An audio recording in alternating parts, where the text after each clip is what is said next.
হয়, মই এই মুহূৰ্তত উপস্থিত আছোঁ ধিং সমষ্টিৰ বেচামাৰী গাঁও পঞ্চায়তৰ 4 নং ৱাৰ্ডত আৰু 4 নং ৱাৰ্ডতো দেখা গৈছে যে পঞ্চায়তৰ নিৰ্বাচনৰ যি বঁটা ইয়াত বলিবলৈ আৰম্ভ কৰিছে। কিন্তু যে বেচামাৰী গাঁও পঞ্চায়তৰ কংগ্ৰেছ দলৰ যিগৰাকী আঞ্চলিক সদস্য আলম হুছেইন, তেওঁ কংগ্ৰেছে প্ৰাৰ্থিত্ব দিছে, সেই প্ৰাৰ্থীজন কিন্তু এজন পক্সো কেছৰ আসামী। তাৰ সেই ব্যক্তিক টিকেট দিয়াক লৈ প্ৰতিক্ৰিয়াৰ সৃষ্টি হৈছে।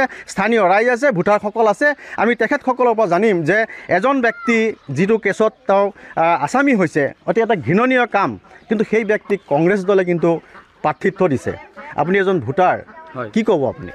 হয়, এনেকুৱা এটা অতিশয় দৰিদ্ৰ পৰিয়ালৰ লগত ঘৃণনীয় অমানৱীয় অত্যাচাৰ কৰাত এই পৰিয়ালটো এতিয়ালৈকে কংগ্ৰেছ দলৰ টিকেট পাই কাৰোবাৰ লগত হয়তো মিতিৰালি লৈ আজিৰ দিনতো নিৰ্বাচনী প্ৰচাৰ চলাই এই মুকলি আকাশৰ তলত সিহঁতে ঘূৰি আছে।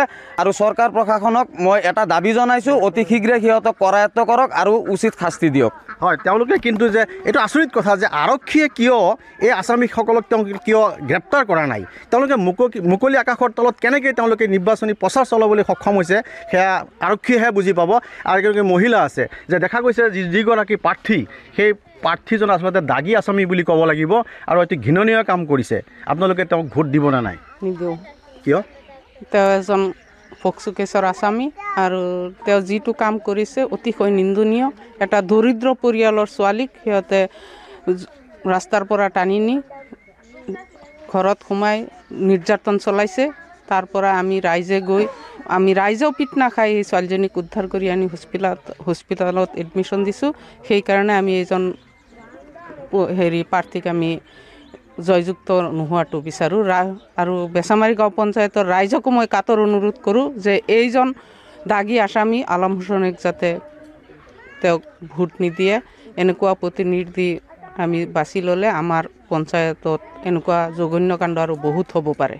হয়, আৰু এজন ব্যক্তি আছে, দেখা গৈছে যে যিজন আলম হুছেইন, তেওঁৰ পিতৃ কিন্তু এইখন গাঁৱৰ কিন্তু গাঁওবুঢ়া, আৰু গাঁওবুঢ়াকৈ কিন্তু আৰক্ষী আটক কৰিছিল। ৰহস্যজনক কাৰণত তেওঁক মুকলি কৰি দিয়া হ'ল, কি ক'ব? হয়, এখেতক কিবা কাৰণত তেওঁ কথা দি আহিছে যে বাকী আসামীবিলাকক তেখেতে পুলিচৰ হাতত গতাই দিব বুলি তেখেতে গতাই দিয়া নাই এতিয়ালৈকে। আৰু তেওঁলোকে যে মুকলি আকাশৰ তলত তেওঁলোকে কিন্তু নিৰ্বাচনী প্ৰচাৰ চলাই আছে। হয়, এখেতে আটাইকেইটা আসামীয়ে মুকলি আকাশৰ তলত নিৰ্বাচনী প্ৰচাৰ চলাই আছে। গতিকে আমি মুখ্যমন্ত্ৰী হিমন্ত বিশ্ব শৰ্মাক কাতৰ আহ্বান জনাওঁ যে দোষীক শীঘ্ৰে যাতে গ্ৰেপ্তাৰ কৰে।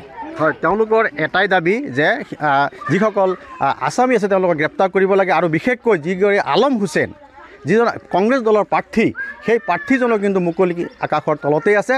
কিন্তু তেওঁলোকে কিন্তু আশ্চৰ্য প্ৰকাশ কৰিছে যে কেনেকৈ এজন পক্সো কেছৰ আসামীয়ে এনেকৈ নিৰ্বাচনী প্ৰচাৰ কাৰ্য চলাব পাৰে।